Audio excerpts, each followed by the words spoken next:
नमस्कार। जैसा कि आप जानते हैं कि जमुआ जन वितरण का मामला जो है वो अभी सर चढ़ करके बोल रहा है। चारों तरफ बस इसी की ही चर्चा है। और कल आपने जो देखा वीडियो जो जिसको हमने जन की बात में साझा किया था कि कैसे जमुआ एजीएम और जमुआ के जो एमओ है और सह वीडियो भी है कमलेंद्र कुमार सिन्हा साहब, वो आपस में ही उलझ गए। और उस उलझने के पीछे जो कारक नजर आया वो कारक बहुत चौंकाने वाला है। ये दोनों अपने से नहीं उलझे, बल्कि इन दोनों को उलझाया गया। बहुत दिनों से जमुआ जन वितरण में जंग सी लगी हुई है, सफेद पोसों की चलती है, माफियाओं की चलती है। लेकिन राजवार जो अभी एजीएम आए हैं वो थोड़ा थोड़ा सुधार की नजर में है, थोड़ा थोड़ा सुधार की राह में है। और यही कारण है कि वो जिस दिन डिस्पैच करते हैं अनाजों का, जिस गाड़ी से डिस्पैच करते हैं, जिस डीलर के यहाँ भेजते हैं, उसकी सूची वो साझा कर देते हैं। अब ऐसे में मसला ये हो गया है कि जो डीलर या डीलर के जो आका जन वितरण की कालाबाजारी करते थे, वो कालाबाजारी थोड़ी सी रुक सी गई है। क्योंकि जो कार्ड धारक हैं वो सूची देखने के बाद डीलरों के पास चले जाते हैं तगादा के लेकर के। इसलिए अब जो है सो थोड़ी सी कठिनाई इन कालाबाजारियों को हो गई है, तो छटपटाहट तो होगी ही। और इसी क्रम में कल एक सफेद पोस एजीएम को डांटने के लिए चले गए, एजीएम को धमकाने के लिए चले गए।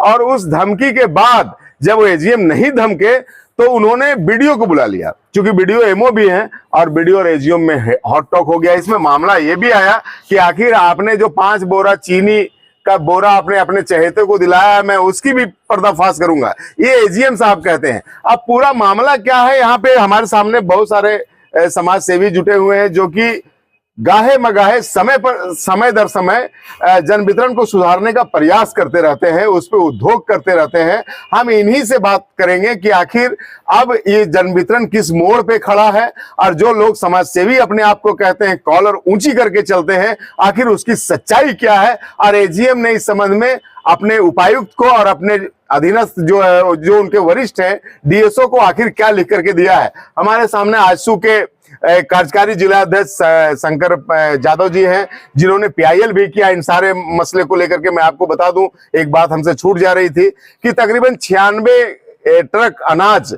जमुआ का अभी तक बैकलॉग में फंसा हुआ है, आने की कालाबाजारी में फंसा हुआ है, और जिसकी वजह से यहाँ के कार्ड धारकों को वो अनाज मिल नहीं पाया है। बार बार आंदोलन होता है, बार बार अनशन होता है, लेकिन लोग अनशन करके थक गए। अभी आपने देखा कि पिछले सप्ताह भी 2 युवक और कुछ जुतियां अनशन में 2-3-4 दिन बैठी, लेकिन कोई सूद लेने के लिए नहीं आया। अंततः गिरिडीह के विधायक आए और उसको उठाए, और तब अनशन समाप्त हुआ। लेकिन जो चीजें लागू हुई उस अनशन के बाद, वो चीजें अभी तक भी धरती पे यानी कि फलाफल उसका कुछ निकला नहीं है। हमारे सामने किसान मोर्चा भाजपा के परमेश्वर यादव जी भी यहाँ पे हैं, और हमारे सामने कांग्रेस के वरिष्ठ नेता और जमुआ विश्वविद्यालय के वरिष्ठ सदस्य सचिदानंद सिंह साहब भी यहाँ पे मौजूद है। हम पूरा प्रकरण इन्हीं लोगों से जानना चाहेंगे और आगे की रणनीति भी समझना चाहेंगे कि आखिर जमुआ जन वितरण में जो काला धब्बा लगा है, वो धब्बा आखिर कब छूटेगा, पदाधिकारियों की नींद टूटेगी या नहीं टूटेगी। सचिदानंद जी, हम सबसे पहले आपसे मुखातिब होते हैं, क्या मसला है और क्या हुआ था कल, क्यों जमुआ के एजीएम और जमुआ के जो वीडियो हैं उलझ गए आपस में? ये मामला तो हम सोशल मीडिया के माध्यम से हम लोग को जानकारी प्राप्त हुई जी, और जो ये घटना घटी है वो शर्मनाक है जी। ये कहावत है कि भावा और भैंसुर का जी। तो पदाधिकारी, जो उच्च पदाधिकारी हैं वो एक तरह से भैंसुर कहलाते हैं और उनके अधीनस्थ कर्मचारी भाव कहलाते हैं जी। तो अधीनस्थ कर्मचारी और पदाधिकारी के बीच में वो जो दूरियां हैं उसको अगर बचा के पदाधिकारी नहीं रख पाते हैं, तो यदि घूंघट कहीं भाव हम उतार देती है तो सारा माजारा सामने आ जाता है। नहीं, सीधा सीधी बात यह है कि इसके पीछे किसी सफेद पोस्ट का भी, अब जिस सफेद पोस्ट का, लेकिन सफेद पोस्ट को सहारा कौन दे रहे हैं? पदाधिकारी। तो सबसे बड़े दोषी तो पदाधिकारी हैं, जो भी सफेद पोस्ट हैं जी, उनको सहारा देने वाले पदाधिकारी हैं जी। तो उन पदाधिकारी पर कार्रवाई होनी चाहिए जी। अभी देखिएगा, हाल में ही मैंने देखा है, वो सोशल मीडिया के माध्यम से भी हमको जानकारी मिली कि जमुआ प्रखंड में एक दिन में दिनांक 13/10/2024 को 54 डीलरों पर स्पष्टीकरण पूछा गया। किसके द्वारा? यहाँ के एमओ के द्वारा 54 डीलरों के पास स्पष्टीकरण पूछा गया कि फरवरी माह का अनाज जो है उसका वितरण का प्रतिशत बहुत कम है। लेकिन विडंबना ये है कि उस जिन डीलरों से पूछा गया फरवरी माह का अनाज यहाँ डिस्पैच 13 तारीख से शुरू हुआ। अच्छा। तो 10 तारीख को ही क्यों पूछा गया उससे? अच्छा, पहले स्पष्टीकरण अनाज गया नहीं। अच्छा। और उनसे पूछा जा रहा है। तो यहाँ चाहे सफेद पोस्ट करें या डीलर करें, जो भी करें, उसमें पदाधिकारी की संलिप्तता है, इसको छिपाया नहीं जा सकता है। अब उसमें जो है उच्च पदाधिकारी, जिला पदाधिकारी भी जान रहे, धरना के माध्यम से, हम लोग विसूत्री के माध्यम से, और जनप्रतिनिधि कोर्ट के माध्यम से, मैंने हर जगह न्याय के लिए लोग मांग रहा है, लेकिन न्याय मिल नहीं पा रही। नहीं, जो खबर एक आ रही है सीधा जी, जो सूची हमने देखा है कि तकरीबन डीलरों के यहाँ अनाज पहुंच गया है, लेकिन जो वितरण का प्रतिशत है वो बड़ा न्यून है। वितरण का प्रतिशत देखने का जिम्मेवारी जिन्हें है, तो जिम्मेवारी का निर्वाह नहीं कर रहे हैं जी। जिन्हें है कि वितरण का भार जिनको दिया गया है, मान लीजिए एजीएम गोदाम से माल भेज रहे हैं, तो उसको देखने का जिम्मेवारी किनका है जी? पिछले धरना जो टूटा है उसमें वहां 7 की 8 बिंदुओं पर सहमति बनी, उसके बाद धरना टूटा, तो सारे 8 बिंदुओं का अंशरस पालन हो रहा है क्या? डोर स्टेप डिलीवरी की जो गाड़ियां एग्रीमेंट है, वो गाड़ी लगी हुई है? नहीं लगी है, नहीं लगी हुई है। जितनी गाड़ियां 14 की 10 को गाड़ी का नंबर दिया गया, उसका पेपर है, वो नहीं लगी है। और तो और क्या कहते हैं, स्लिप देने की बात है कि जिसको अनाज देंगे उसको स्लिप देंगे, वो भी नहीं मिल रहा है। यहाँ तक कि गोदाम में वीडियो का आदेश, एमओ का आदेश हुआ, वीडियो का आदेश हुआ कि आप सीसी कैमरा लगाइए, वो भी नहीं लग पाया है। तो इन कोई भी चीज की जानकारी, माने जो भी उस दिन समझौता हुआ, उस पर किसी प्रकार का अनुपालन नहीं हो पा रहा है। तो निश्चित है सफेद पोस्ट को भी सहारा अगर मिल रहा है, तो यहाँ के पदाधिकारियों के सह पर मिल रहा है। और पदाधिकारी हम लोग को उलझा के रखते हैं, यहाँ की जनता को उलझा के रखते हैं, डीलर को उलझा के रखते हैं। कभी स्पष्टीकरण कौन है, और ये स्पष्टीकरण नहीं है, मुद्रा मोचन का जरिया, मुद्रा मोचन का जरिया है। आखिर स्पष्टीकरण 54 को हुआ और ये क्यों भेजा गया? बिल्कुल बिल्कुल। तो ये तो मुद्रा मोचन का जरिया। अब तो ये जो पूरा मामला है वो जिला के उपायुक्त के पास पहुंच गया है। आप इसमें क्या आर्गुमेंट करते हैं? क्या इस पे कार्रवाई कठोर होनी चाहिए? हम लोग विसूत्री के माध्यम से भी एक बार, और इस तरह पूर्व एजीएम के माध्यम के समय में हुआ था कि जमुआ हम लोग के बस के बाहर नहीं, खुद आप खुद करें। हम लोग विसूत्री से लिखे हैं। अच्छा अच्छा। और क्या अब हम लोग के बस की चीज नहीं है। और यहाँ हमको बुझा रहा है कि यहाँ के जनप्रतिनिधि जो भी हैं, चाहे वो क्या कहते हैं इलेक्टेड जनप्रतिनिधि हो, मुखिया हो, पंचायत समिति सदस्य हो, वार्ड सदस्य हो, और निगरानी हो, उस दिन तय हुआ कि निगरानी भी जब तक नहीं लिख के देता है तब तक दूसरे माह का आवंटन नहीं दिया जाए, फिर भी दिया जा रहा है। चलिए, तो पूरी गड़बड़ी है, पूरी गड़बड़ी है। और इसमें पदाधिकारियों का सह है।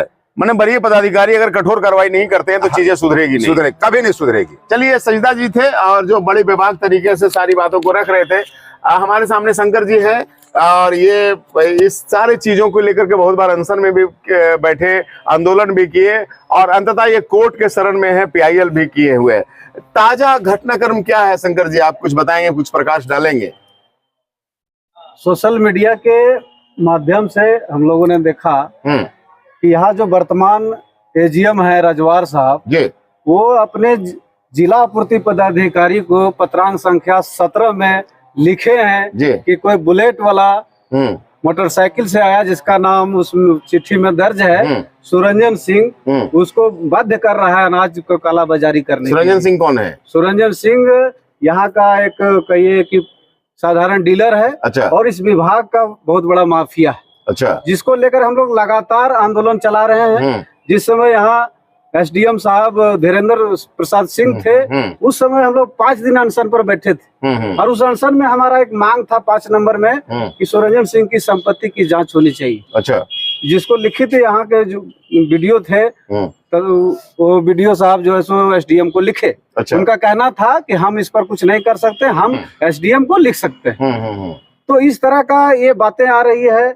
पदाधिकारी जो है आपका है प्रखंड आपूर्ति पदाधिकारी, उनके कहने पर 5 क्विंटल चीनी जो है सो एजीएम डिस्पैच कर देते हैं जी।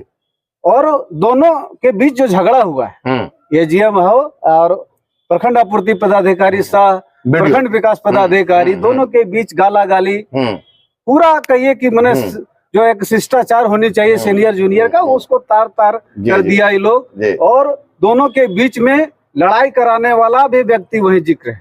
ये चिट्ठी से स्पष्ट हो रहा है, इसलिए स्पष्ट हो रहा है कि उसमें नाम दिया गया है।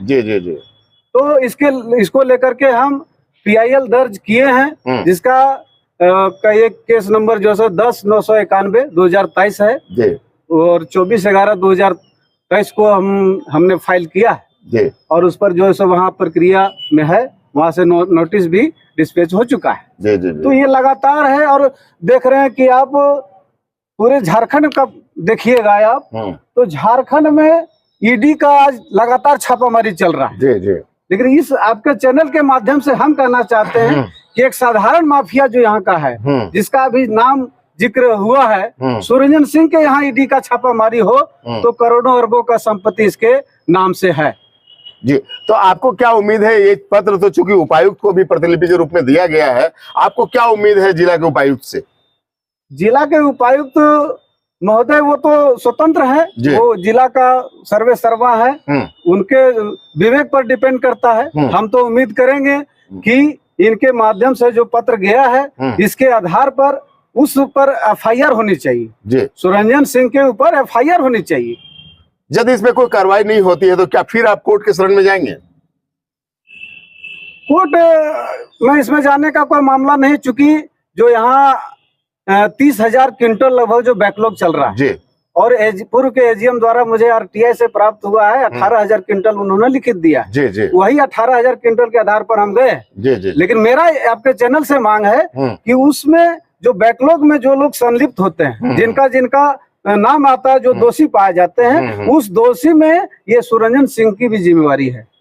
वो भी जिम्मेदार व्यक्ति है। वो राशन को यहाँ से दूसरे जगहों पर पहुंचाने में इनकी बहुत बड़ी भागीदारी है। इनका शायद हमको पता चला है कि डोर स्टेप डिलीवरी में इनका ट्रक भी चलता है। अच्छा, मतलब एक पूरा रैकेट। और पूर्व में एक जयप्रकाश राणा AGM थे, हमने उनको पूछा था कि रोज 4 बजे सुरंजन सिंह आपका गोदाम क्यों आता है? तो उन्होंने मुझे मौखिक रूप से कहा था कि 1-2 गाड़ी हमको महीना में चाहिए। तब मेरा बाल बच्चा का गुजर कैसे जाएगा? ये जयप्रकाश राणा का कहना था। तो समाज सेवा के आड़ में ही सब होता है। जी। चलिए, शंकर जी थे और इनका कहना है कि ये लड़ाई अंतिम दम तक लड़ी जाएगी, चाहे सामने कोई हो। हम यहाँ पे भाजपा के वरिष्ठ नेता और किसान मोर्चा के पदाधिकारी परमेश्वर यादव जी हैं, जो किसी परिचय के मोहताज नहीं है। परमेश्वर जी, आप भी बहुत सामाजिक काम करते हैं, लेकिन सामाजिक काम के आड़ में अगर ऐसे दुर्गंध वाली चीजें हो तो मन कैसा करता है अंदर से? सबसे पहले आपके चैनल को मैं बहुत बहुत धन्यवाद देता हूँ जी, कि ऐसे मुद्दा को आपने जनता तक पहुँचाने का काम करते हैं जी, और जो जनता सोए हुए रहते हैं उसको आप उठाने का काम करते हैं जी। और ये जो कल वाली जो मुद्दा है, ये बहुत ही शर्मनाक है जी, जो कि गरीबों का अनाज जी, मेरा रोआ खड़ा हो जा रहा है जी। आज जमुआ में सबसे ज्यादा पूरे जिला में यदि कहीं बैकलोड और शॉर्ट हो रहा है तो वो जमुआ प्रखंड का है जी। और इसके लिए मुझे जहां तक पता है, बाकी विस्तार से अभी शंकर जी और सचिता जी बोले हैं जी, कि यहाँ से लेके जिला तक जाता और जिला से लेके राज्य तक गया, लेकिन कभी उसका जांच का कोई प्रक्रिया पूरी नहीं किया गया जी। चाहे वो DC हो, उपायुक्त हो, या फिर राज्य का सचिव हो या सरकार हो जी। इस पर यदि आज से 1 साल पहले ही उसका जांच करके और कार्रवाई हो जाता जो दोषी है, दोषी पर, तो ये अभी देखने का हम लोग को नौबत नहीं आता। ना इस तरह का लड़ाई एक पदाधिकारी और कर्मचारी के बीच जो हुआ, इस तरह की घटना नौबत नहीं आती। दूसरी बात है कि यहाँ जो भी माफिया है, माफिया क्यों है? माफिया तभी होता है जब पदाधिकारी अफसर जब उसके साथ होता है, तभी हो सकता है। उसके साथ कोई डीलर के माध्यम से नहीं फल फूलता है जो भी यहाँ का माफिया है। तो इसमें सोचने वाली बात है, और इसमें मैं आपके YouTube चैनल से मैं मांग करता हूँ उपायुक्त गिरिडीह का लकड़ा साहब से कि इस पर नमन साहब लकड़ा, तो इस पर जांच करके और इस पर कार्रवाई किया जाए, ताकि और आगे इस तरह का घटना नहीं हो, इसमें और बड़ा नहीं फूले फले। यही हम उपायुक्त से मांग करेंगे। और आप जो काम करते हैं आप करते रहिए, हम लोग आपके साथ हैं, क्योंकि गरीब का अनाज कतई भी नहीं जाने देंगे किसी माफिया के पास। और इस राज्य से दूसरे राज्य जा रहा है, हर राज्य में चलता है, तो इस राज्य से दूसरे राज्य जाने की क्या जरूरत है? बिल्कुल। और उस पर बड़े जो पोस्ट में है उनको भी संज्ञान में लेना चाहिए, और राजनीति में भी जो प्रतिनिधि लोग हैं उनको भी इस पर संज्ञान लेना चाहिए, और इसको बहुत शॉर्ट में कटअप करना चाहिए ताकि आगे और ये नौबत नहीं देखने। बिल्कुल। चलिए, ये परमेश्वर यादव जी थे, और लब्बो लुभाव सभी का ही है कि अपने प्रखंड की अस्मिता को बचाए रखना है।